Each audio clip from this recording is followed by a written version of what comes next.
Alors, la balade de Yaya a vendu à plus de 200 000 exemplaires en 9 tomes, je Mmh. précise.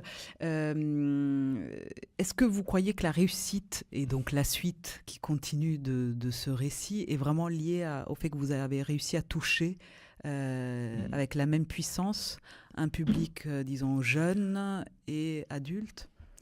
Ça, c'est tout à fait possible. Mais c'est toujours très compliqué d'analyser la magie d'une réussite parce que Bon, c'est alors en analysant ça, non, non, c'est... je pense qu'il y a plusieurs Hmm, facteurs. Effectivement, si les enfants, quand surtout en festival notamment, quand les enfants passent devant notre stand, donc, etc., et qu'ils voient la bobine de Yaya comme ça, c'est tout de suite ils se précipitent.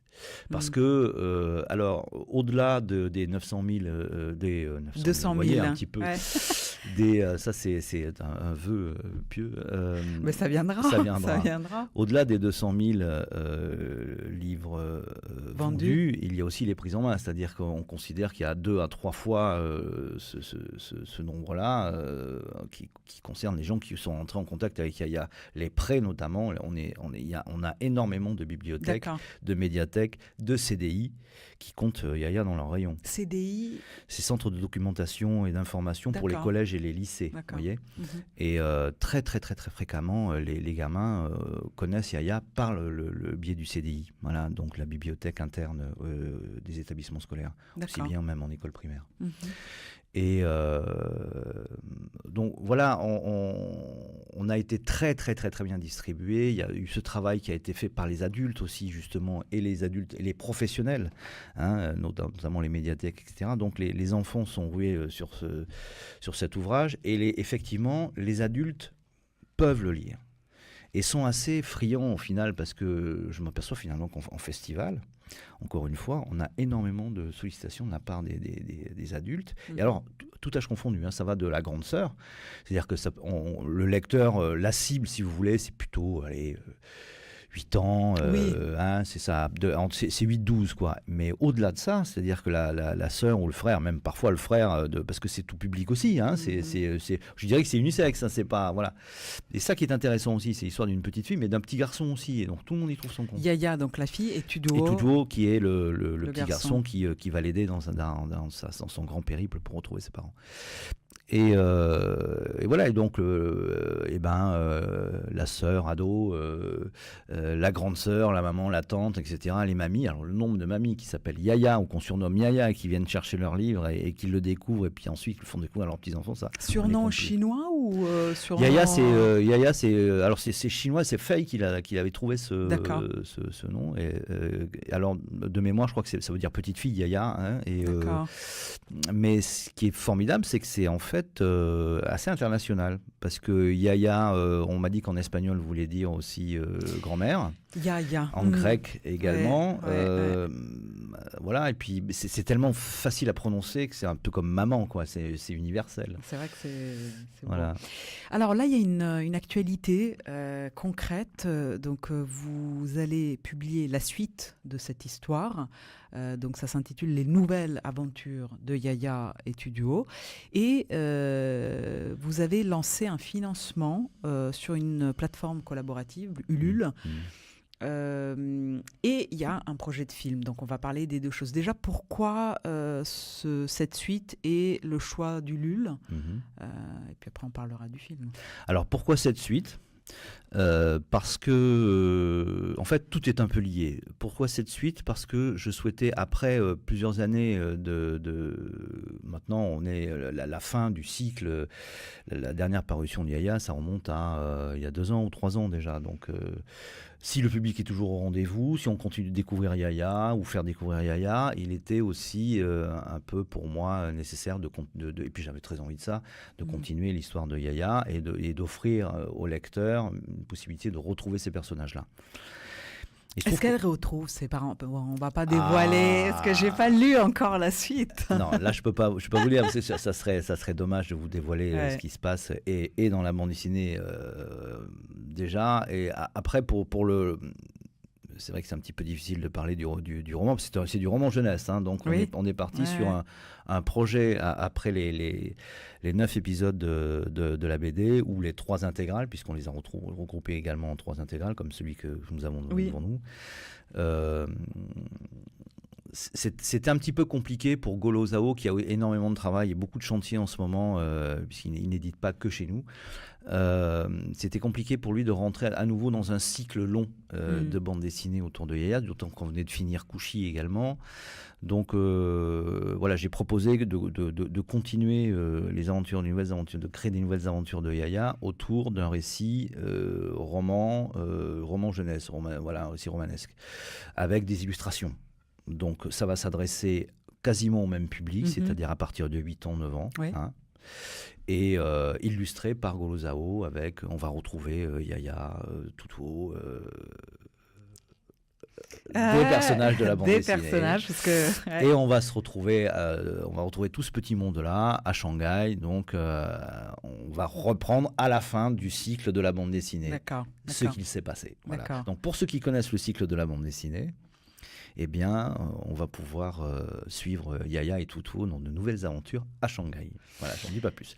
Ensuite, pourquoi, vous m'aviez posé la question, pourquoi Ulule ? Eh bien, Ulule, pour 2 raisons. Une raison tout à fait matérielle, c'est vrai que le financement d'un livre, c'est toujours intéressant, parce que vous savez, c'est pour une maison d'édition, une modeste comme la nôtre, c'est toujours important de financer un livre en matière de trésorerie. C'est important parce que, en fait, on bloque de l'argent un an et demi avant la sortie d'un livre, donc avant la possibilité de pouvoir le rentabiliser. Donc ce sont des temps très longs, hein, où il faut bloquer de l'argent, etc. Donc en fait, un petit air comme ça, un petit souffle dans la trésorerie, ça aide un peu. Mais c'est pas simplement ça, parce que la plateforme Ulule, pour moi, est importante aussi à plus d'un titre, parce qu'elle permet de communiquer et de trouver d'autres lectorats, d'autres contacts avec d'autres personnes qui n'ont pas forcément connu ou qui ne connaissent pas encore. Donc c'est un autre c'est une façon véhicule pour se faire Absolument. connaître. C'est un réseau social d'une certaine façon qui permet de participer à un financement, certes, mais c'est aussi un réseau social où les gens font suivre l'information, vont sensibiliser d'autres personnes à ce projet-là. Oui, tu sais, c'est formidable, tout ça. Tu devrais participer. Ce sont des préachats, hein, c'est pas... on met pas de l'argent comme ça dans une bourriche et on s'en va. Oui, parce qu'en général, on a effectivement... Il y a des contreparties. Si tout fonctionne, je me souviens, j'avais un copain qui essayait de financer son documentaire sur un sujet là-dessus, pareil, et donc il disait, je vous offre un DVD ou je sais pas quoi à la fin. Donc, et vous en êtes où alors ? Là, il nous reste une douzaine de jours actuellement, donc à tous les auditeurs... S'il vous plaît, appel aux auditeurs et aux lecteurs. Mais nous avons bien progressé, je crois de mémoire que nous sommes aujourd'hui autour de 70% du financement. D'accord. Qui est à peu près de combien ? C'est un financement relativement modeste, c'est 5 000 €, donc pour l'enveloppe globale. D'accord, c'est pas énorme. Non, c'est pas énorme, mais alors ça nous permet aussi plusieurs choses. Ça nous permet notamment aussi de débloquer de l'argent pour de la communication, et ça c'est important. Parce que la communication, c'est aussi l'avalanche, les productions pléthoriques d'albums qui on va en parler. Voilà. On va en parler. Donc, parce que je crois que la BD... Il faut se démarquer un peu. Parce que, voilà, c'est ça. Et c'est un milieu compliqué. Enfin, là, je me baladais dans la presse, même aujourd'hui. Et j'entendais dire qu'il y a quand même des dessinateurs, notamment pour les dessinateurs, pour qui c'est très très compliqué. Enfin, on est passé sur les 10-15 dernières années, à éditer en France de 800 à 5000 BD par an. C'est ça. Et du coup, comment trouver sa place là-dedans ? Et j'ai entendu parler de salaire en dessous du SMIC pour des dessinateurs. Bien sûr, on peut parler de ça. Bien sûr, oui, non, on peut parler complètement de ça. Du coup, c'est un peu lié aussi au financement de ce dernier projet. Mais oui, le livre dans sa globalité, en France, il y a très très peu de gens qui vivent de leur art, de leur plume, etc. Et en bande dessinée, alors qu'il y a une production absolument monstrueuse. Oui, on est un petit peu plus, je crois, de 5000 BD par an. Il y a très très très peu de gens qui arrivent à en vivre ou à sortir un salaire décent, quoi. Donc, Et comment vous faites, vous? Du coup, le fait d'être maison d'édition, vous arrivez quand même moi à... personnellement, Oui, enfin, la maison d'édition Fay dans alors moi cet univers de la effectivement BD. j'ai plusieurs casquettes. J'ai une casquette d'éditeur et en même temps d'auteur. Et puis je me déplace bien volontiers dans les établissements scolaires, quels qu'ils soient, de l'école primaire au collège, en passant par le lycée. Donc, pour animer des ateliers. J'anime, oui, ou des Mhm. interventions où je parle de mon métier d'éditeur, mon métier d'auteur, etc. Là, je l'ai fait récemment en Normandie. J'ai reçu 3 ou 4 classes et donc les enseignants préparent le rendez-vous et il y a des questions qui sont posées par les élèves et on parle du métier. C'est très agréable, voilà. Et oui, on est tous alignés, les auteurs sont tous alignés sur, par exemple, on va parler un peu boutique, hein, Oui. mais c'est intéressant On pour les est auditeurs. sur une quoi. radio franco-chinoise, Voilà. donc autant le faire. Hein. Voilà. Donc on est aligné sur un tarif qui a été proposé par la Maison des auteurs, hein, qui gère un peu toutes ces questions-là. Et ça coûte à l'établissement scolaire, à la médiathèque qui nous invite, pour une demi-journée 250 € et puis pour une journée entière 400 €. D'accord. Donc avec ça, si vous voulez, on peut cotiser aussi pour les régimes concernant les auteurs comme les AGSA, toutes ces choses-là. Et ça sert pour bon nombre d'entre nous, ça sert aussi à boucler les fins de mois difficiles. Bien sûr. Donc quand on est auteur et ou dessinateur ou scénariste d'ailleurs, hein, peu importe, et qu'on va à la rencontre, d'abord on est dans une démarche pédagogique qui est assez intéressante. Je pense que c'est aussi très intéressant de rencontrer notre public.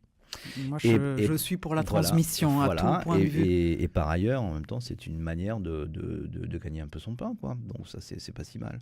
Il y avait, j'écoutais ça sur un autre média, France Info, où Marc-Antoine Boisdin, enfin un dessinateur, il disait voilà, il y en a qui n'arrivent pas à remplir leur frigo à la fin du mois. Bien sûr. Il citait pour une œuvre de 300 pages, donc 130 pages couleur, donc qui va prendre un dessinateur un an de travail, 4 000 €.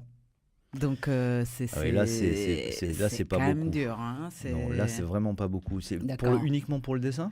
Oui, que pour la partie dessin, 130 pages en couleur, voilà. Non, mais on peut pas virer 4 000 € par an, déjà. Évidemment. Et donc, il faut faire d'autres choses à côté. Je trouve que c'est... Alors moi, comme éditeur, ça me choque. Parce que... non. Ça marche pas. Ça marche pas.